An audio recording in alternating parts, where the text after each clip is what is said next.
Hello, hello. It is Bill, the knee pain guru. Today is Tuesday, January 18th, 2022. Today we're going to talk about severe pain from ACL surgery. Ooh, this one is near and dear to my heart as I had that one. Okay, this question here is from Moody 95. He said, "Hey, this is my third week after ACL surgery. I start to feel more pain than in the first week. Is it normal? Also, when would you know if you had a successful surgery? Thanks." This is a really great question. Um, ACL surgery is a pretty intense experience. Like I had this. Um, there is that period right after the surgery where everything's numb and the anesthesia is still wearing off. And for my experience was extreme nausea, like doing what I could to keep from getting sick, vomiting. It was pretty intense. And then when the anesthesia wore off, the docs gave Percocet, which that was kind of a nightmare as well because the Percocet was making me sick. So then they gave another drug to counteract the vomiting from the Percocet. And then if I didn't have the Percocet and deal with the vomiting, all of that kind of thing, then I was dealing with the pain, which was absolutely horrendous. So it was a really intense time and an intense period after the ACL surgery.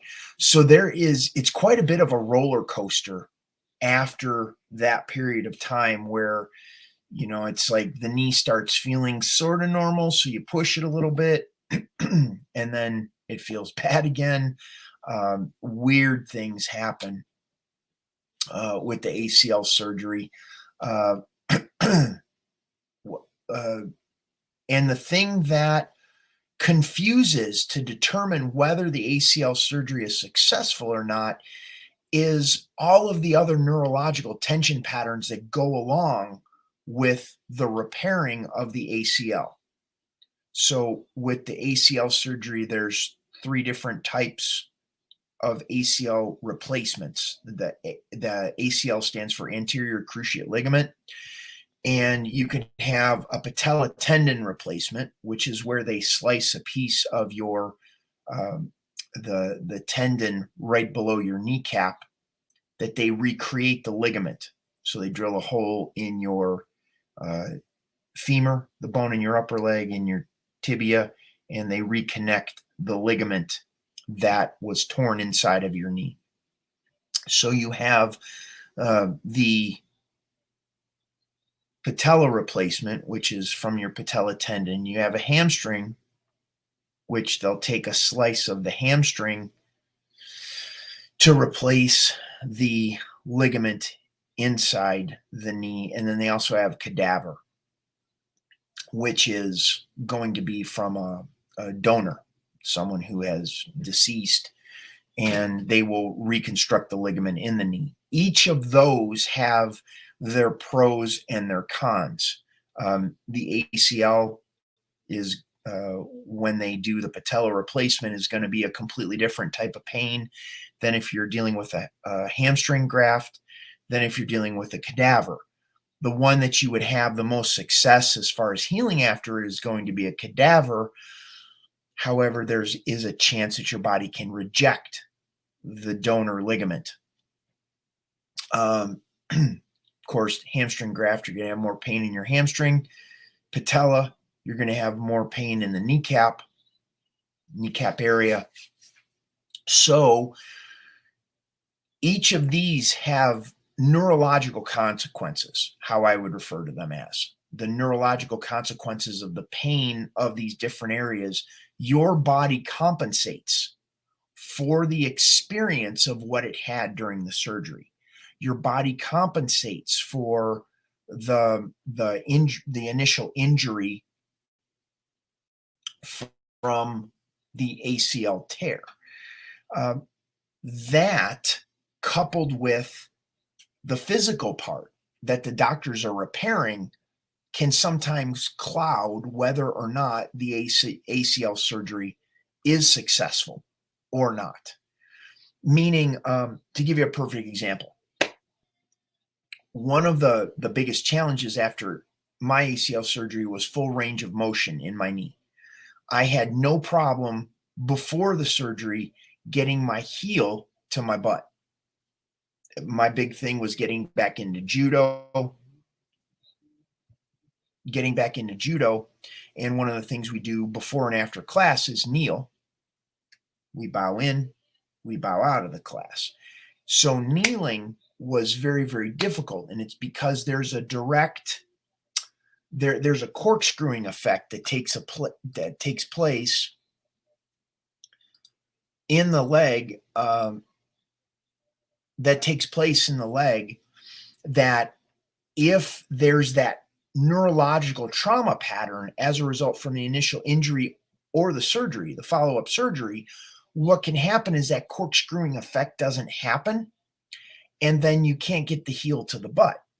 So it would appear that the surgery is not necessarily successful when it has nothing to do with the surgery or the quality of what the surgeon did to the knee. It's directly related to the neurological response your body had as a result of the trauma from the injury and the surgery, which has nothing to do with the doctor or anything they did.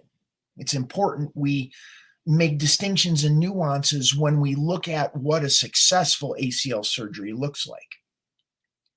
So the more we can remove that neurological response, that trauma response from the physical body, so the body can feel comfortable, safe, supported, listened to, the more comfortable the body feels, the faster it can heal, the quicker it can recover and respond, because it's not fighting the neurological response of tensing up from the experience of what it has. If this is making sense, give the video a thumbs up, like and subscribe to the Knee Pain Guru YouTube channel, turn on notifications for future videos. I know some of these concepts may be a little bit different than what you've been used to hearing about knee surgery, knee pain, knee recovery. So it's important you ask questions. If you don't understand what I'm talking about, I'm trying to break it down into the simplest way of describing what you're feeling and what you're experiencing when you're dealing with pain and or range of motion in a knee joint after an ACL surgery.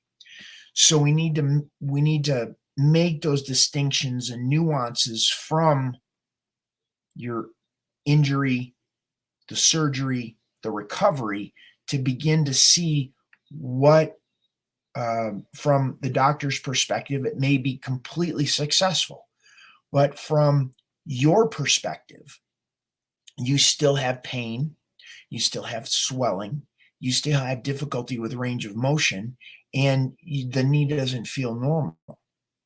So we need to begin to separate those components out so we can isolate them and address them and deal with them so you can get the best results for your knee that you want for your life, so your body can perform the way you want it to, whether it be just normal everyday living, playing with your kids, your grandkids, or you're looking at a level of sports you like to get back into. But so hopefully that helps. That was, what was it, Moody 95, as far as their question addressing ACL. What is a good ACL, to know if an ACL surgery was successful. Hopefully that helped identify some of the aspects of what to look at, what to look out for, and how you can begin to flesh these components out to get a better understanding of what you're dealing with. If you're watching the replay, you have any questions, please type those in the comment section. And what we'll do is we'll address those on future videos. However, I don't see any questions that are coming in, but what I'd like to do is play a short video clip for you. Okay, before we get into that, you can go down below this video in the description box, as well as on the scrolling ticker. If you like more information, you like to become a member of my group coaching program, you can have a complimentary membership of my Knee Club Lite program at thekneepainguru.com. You can check that out. That gets access to my group coaching, the coaching component. Knee Club Lite is a stripped down version of my complete program where I work with clients twice per week on a Zoom call. And there's a private Facebook group. You get access to the videos where we make distinctions and nuances about what you need to do to begin taking those steps to getting your knee feeling great again. So I'm going to play a short video for you right now, but I thank you so much for being here. This is Bill Paravano, the Knee Pain Guru, signing off for today. Have a wonderful day, and I will see you on tomorrow's video.